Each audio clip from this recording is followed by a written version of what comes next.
And we're back with another episode of Free to Play to 10k. Let's go. I'm recording this video at night. You can see it's like 11:30 p.m. after my stream. So excuse me if I'm a little bit more tired, but let's dive in. Okay, so a few things happened since the last episode.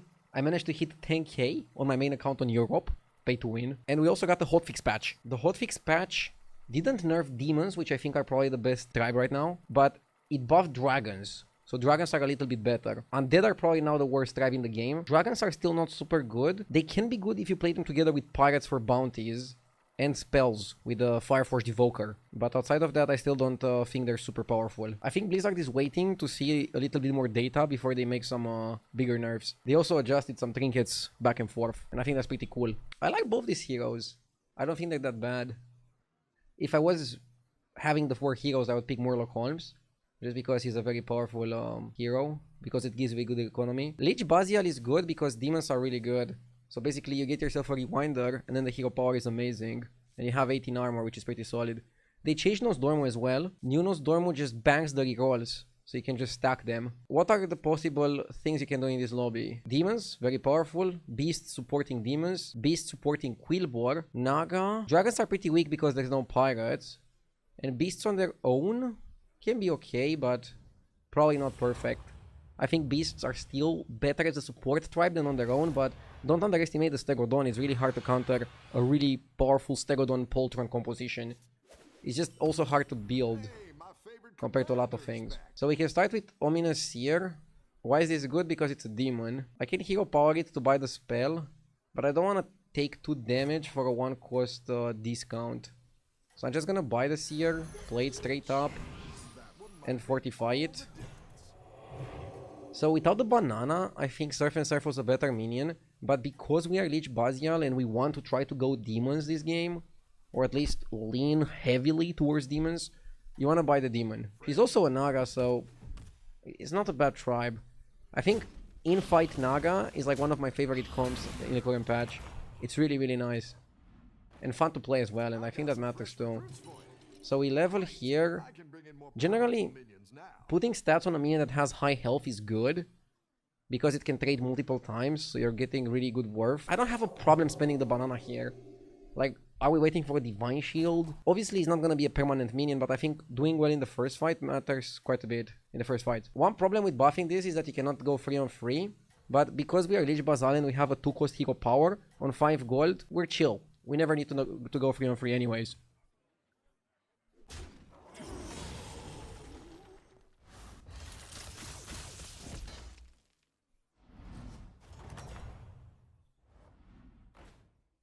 Ooh, interesting shop. We also have a triple, so we can plan for that. Hero power the Seer, buy the Shell Collector, and next time we can level, coin hero power the other Seer, and then buy the Chef's Choice for free.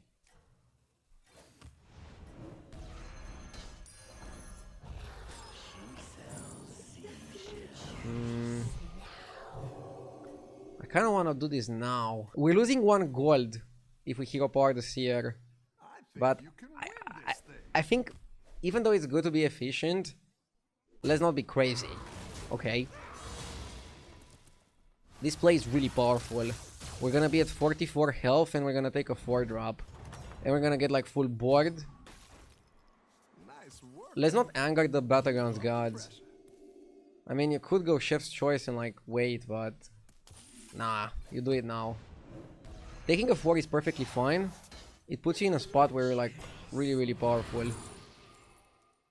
Incubation Researcher is one of the cards that got buffed. We don't really have the setup for it, but I don't expect Tortolan to be good either. And then if you buy Chef's Choice and you use it on the Seer, it can also give you a Naga. Are there any good beasts on free? There's stuff for Tempo like Raptor or Orca. So we can pick it and just win fights. Again, I'm not seeing the first 2 because I think I'm gonna be more powerful in the lobby.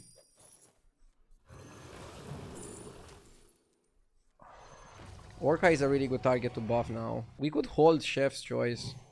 I think we're so powerful we can afford to hold it. This guy is still on Tavern 1 for whatever reason.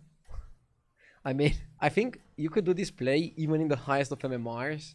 Just because we're so powerful and we got the Tempo 4-drop, we can be a bit greedy with holding the spell. So I'll do the same play on my main account too. Not sure if I want a beast or if I want a demon. There are pretty good minions of all tribes. on Tavern 4.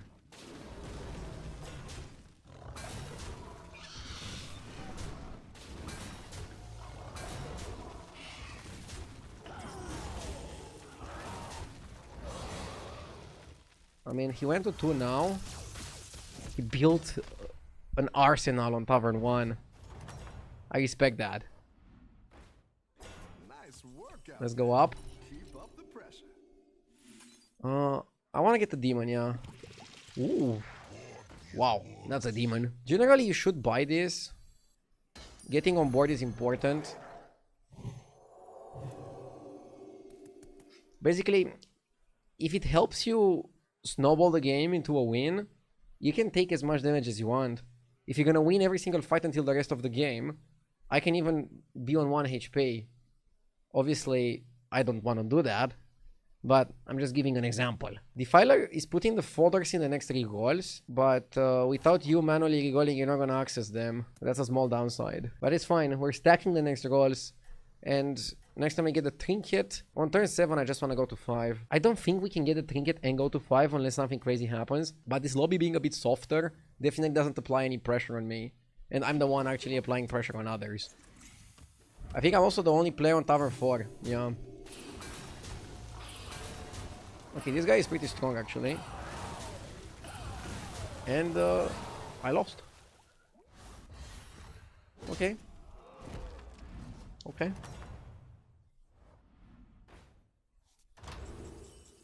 Rewinder Portrait is really good. Generally, Oil Can on Tavern 4 is not so good because you're only gonna get the value of going to 5 and going to 6. Music Box is usually good when it's free, like offered as a pivot trinket. Glowing Gauntlet can also be really good, especially because we have the fodder guy. I like to have 7 minions in the shop and I like to buff them. But I currently don't have a Rewinder and this offers me a Rewinder, so I think I will take that. Also, it gives us free hero powering. So let's go Weaver first. Sacrifice 1. Play the Rewinder. I can sell 2 more to level. Should I do that? Or should I play it as if I would play it on my main account? On my main account I would probably Hero Power Natural Blessing. It gives me a 4-cost spell for 2 gold. Then I would go for Elemental because Elemental is kind of good right now. It gives 2-1. That's a solid amount of buffs. And I want to just go into full demons to the best of my abilities. Now, I don't want to buy the Laboratory Assistant because I'm looking for something more powerful, more potent. But I would probably place this. Oh no, I'm gonna keep it for potential Rylak. Let's roll. Generally, you wanna roll the bad demons away so that they don't accidentally eat a minion. Okay, let's do this, I guess. And now you do this.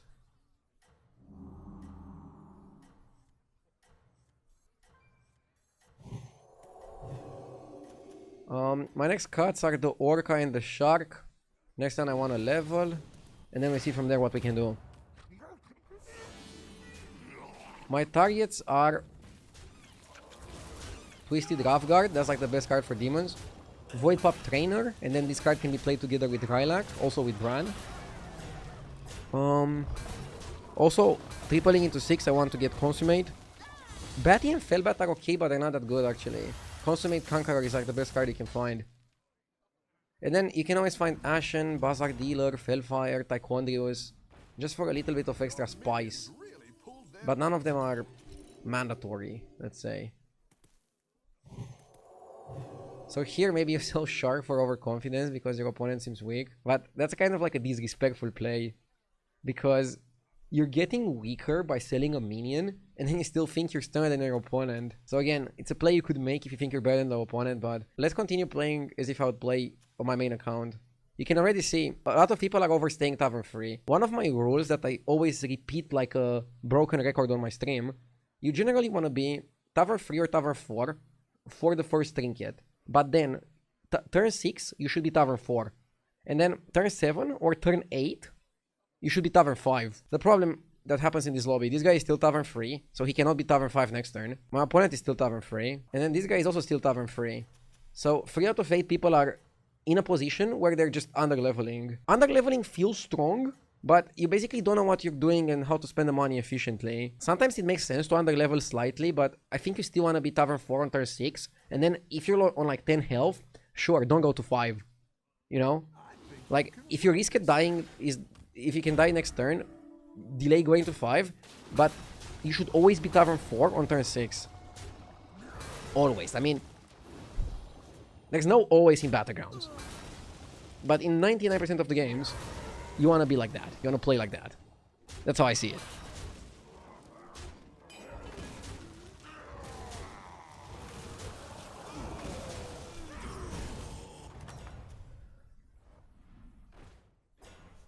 Back-to-back is a very interesting card in the current meta. A lot of people like it, a lot of people play for it. I think it's usually worth buying just in case you get all the cards for the composition. But I don't think you need to buy it in this spot. We're clearly gonna go demons. So when he's back-to-back good, it's good if you get Felfire Conjurer, Drakari, and Cataclysmic Harbinger. And then you also want to get Balinda. It's like too many cards. Let's just hero power the demon and keep playing demons and not get baited. It's turning out to be like one of the biggest baits, but it's a card with a lot of potential. It can be good. It's kind of funny. Bran is really good. Bran is no bait. I'm gonna cycle these, and I'm probably gonna cycle that as well. Transforming gold into coins is good because coins can be used next turns as well. Yeah, this is the card that is like really good if you get the back-to-back. But still, when you're having the game going this well, I don't think you need to do crazy plays. I'm picking this because at worst it's giving me some rerolls. I don't need armor. Elemental is really good, Prince of Dance is really good. Don't really have a target for this. I'm gonna cycle Fele. And then I'll buy the evolution and I'll try to evolve into a good 6. Into a nice demon 6. We didn't get it. Small chances to get it, but it's only on 1 gold gambit. So this turn you want to beat Tavern 5 because next time you get Trinket. And it's kind of difficult to get a good Trinket and then also level to 5. But you see, my opponent is still Tavern 4 and their board is not even impressive. So I think they made some mistakes along the way. There used to be metagames in Battlegrounds where you could just play the entire game on Tavern 4, but I don't think the current meta is one of them. Okay, we tied, so she wasn't that weak, but she's still Tavern 4 and I'm Tavern 5. Every 4th card you buy costs health instead of gold. Bit slow. Maybe 2 6s and go crazy. Try to take the lobby home. That's like the downside of taking 2 6s. If you get bad discoveries, what do you do? We got double Queen's Guard. Wow, we should potentially think about pivoting to Naga now. I'm not even kidding. So, Elemental is good, but I actually wanna roll. So now I want spell damage and Naga. Let's do this just for power, I guess. This is the spell that she's casting. It's a really powerful spell. But I need to buff some spell damage. And right now there's 2 cards that buff spell damage. There's the Felfire and there's the Tranquilla.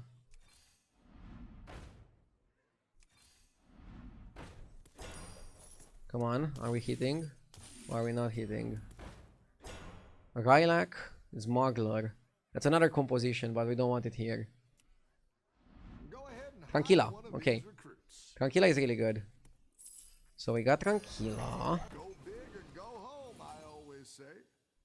Probably gonna play the Queen's Guard soon. I don't want to buy the spell. I want to look for more buffs. I want to look for the card that helps me in combat. Let's get rid of the Weaver. So see, I wasn't committed to demons all the way. Oh, these ones are really good. Oh, I made a mistake. I misclicked. I wanted to play the coins really quickly to buy these. It's fine. These dragons are really good. And they're free basically. Give me a Naga. Not the best one.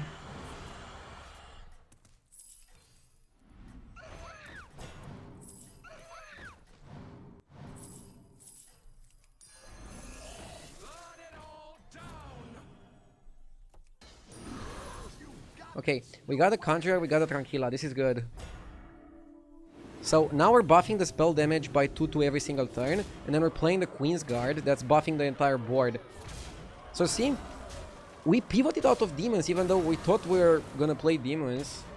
Sometimes the game just gives you really good cards for other archetypes. I was telling you guys at the beginning of the game that in-fight Naga is one of my favorite comps. And even though I was Demons in the early game, I was Demons in the first trinket, I was Demons on Tavern 5, I still want to pivot to this. Because I see the value of Queensguard. It's like a really powerful card. Just add some spell damage. It's fantastic. We still have the Rewinder and we're still utilizing the Rewinder really well. Now, one of the best things you can hero power is the Golden Touch. We're looking for a replacement for this, or like a way to eat it or something. Oh my god, that's a really good Tavern. I think we want to also Golden Touch. So, I'm gonna sell this guy. I'm gonna sell him because I think I'm powerful enough to justify it. And now I'm gonna buy some random stuff. Mostly because I really want to guarantee this guy. I think this play is worth it. Let's see what we discover. Wow, huge. And now we sack the picky. Let's do Spike Heals first, because maybe we get spell damage. Another spell. And another spell. Okay, Queen's Guard. Huge. Balinda is interesting. She's not that good in this comp, but she's probably better than a lot of other things. So do we want Rakari now with the Fellfire package? I don't even know. We're playing the spells. We can be greedy with the time management. Unfortunately, time management doesn't take the spell damage that you're gonna have at the turn it's getting casted. So, how do you double this? There's actually a 5-drop, the equivalent of Bran and Rakari and Titus technically. But it's a Naga. The name of the card is Maelstrom Emergent. This doubles the tower spells that you cast in the combat. So you want to get this guy ideally golden with this guy. And that's kind of like the composition. So, this is so good because it casts a spell that literally just buffs your entire board. No questions asked. And then if the minions are Naga, they get buffed again. So ideally, you probably want to drop the Conjurers, you probably want to drop the Rewinder, you probably want to drop the Bran. But for now, the Conjurers are fantastic because they're giving us spell damage, and the spell damage stacks perfectly with that. So we have an overwhelming amount of stats, even though we don't have that many Naga. We have 2 of them on the board. It's a very fun pivot. It's showing the power of this build. I want Rakari for one turn, especially because I cannot die. I'll just actually buy it. Because maybe I want to heal power an expensive spell, you know? Bro. I mean, I could have also got it for free with Bazaar. Maybe it was better to actually heal power the Bazaar and then play the Bazaar and then buy this. Small details. Yeah, I actually wanted that. Bran can go. Usually health when you already have attack. Ignition spec, but we're probably not playing it.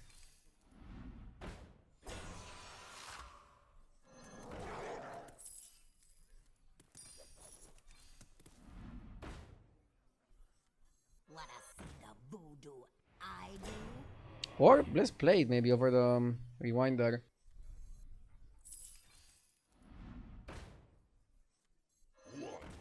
Okay, we don't have the Maelstrom, and we kind of want it. I'm playing this because it's 4 spells. The Drakari is not part of the build anyways. So we want the Maelstrom Emergent, and we want another Tranquilla. I wouldn't mind another Queen's Guard. I don't want to buy the spell. Currently don't have really good synergy for Balinda. Maybe if I get like a Chef's Choice or like a spell from Ignition that I can target one of my minions, we can do something with that. Funny enough, with this comp, we could also play back-to-back. To play back-to-back here, all you need is the back-to-back spell and Cataclysmic Harbinger and the target for the buff. So we technically could play back-to-back, but I think it would be a little bit excessive.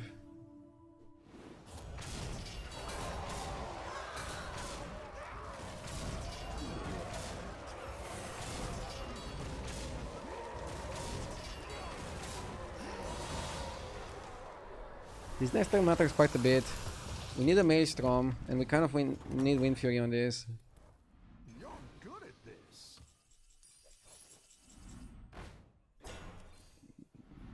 Nice, we hit the Maelstrom. That's amazing.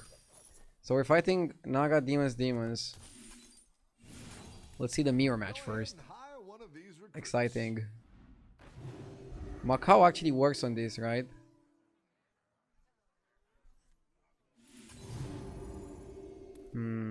I might do it. A good tactical choice. You're down a minion and up a gold.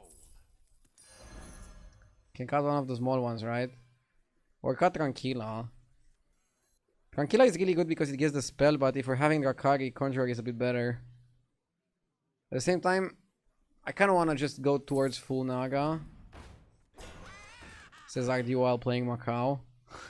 Do you take me for an ordinary mage? Balinda plus Pants just gives pure stats to a minion. And then we can taunt this or we can taunt this. Just to make sure we have a solid one that's there to tank a little bit. We can buy Glow Scale. Should be fine. Fun comp. Again, you wanna get this golden. And one of the best cards you can play to get all of this going, and I haven't played that, I just skipped it, is the Seafloor Recruiter. This one works in fight with Maelstrom, and you're generating a ton of value. It's really, really powerful. So you could go for it.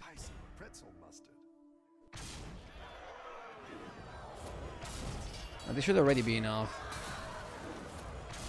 Imagine if we had Wind Fury on Macau and then Wind Fury on this, and then also Golden Macau. I should probably go to 6. It just gives you more options. Gives you Eyes of the Earth Mother, higher chance to get all the good stuff as well. This is one of my favorite comps to play in the current patch. Okay, we're top 2 against demons. The guy had some Divine Shields, but I don't think it matters. Let's go up. And now, you're gonna ask, isn't it too late to go up in the last turn? In the last combat? Not really, and also maybe we get the time. Maybe it's not gonna be over for like whatever reasons. Just go and then you see from there.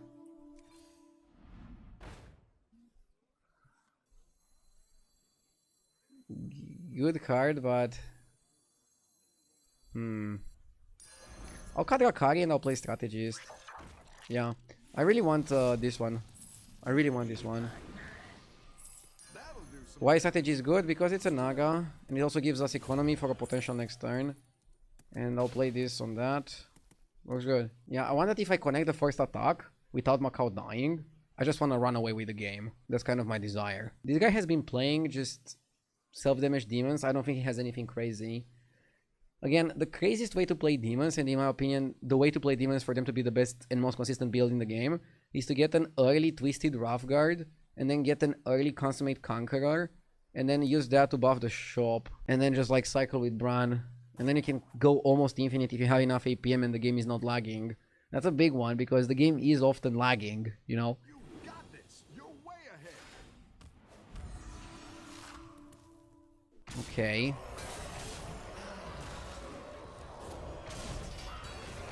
Reborn was better in that case. So, Reborn is better if your minion is gonna die, if your Macau is gonna die. Wind Fury is better if you think he's not gonna die. Closer fight than the others, but we were still like way too big. 27-29 also on the spell buffing. And BAM! We take the win. And continue our win streak.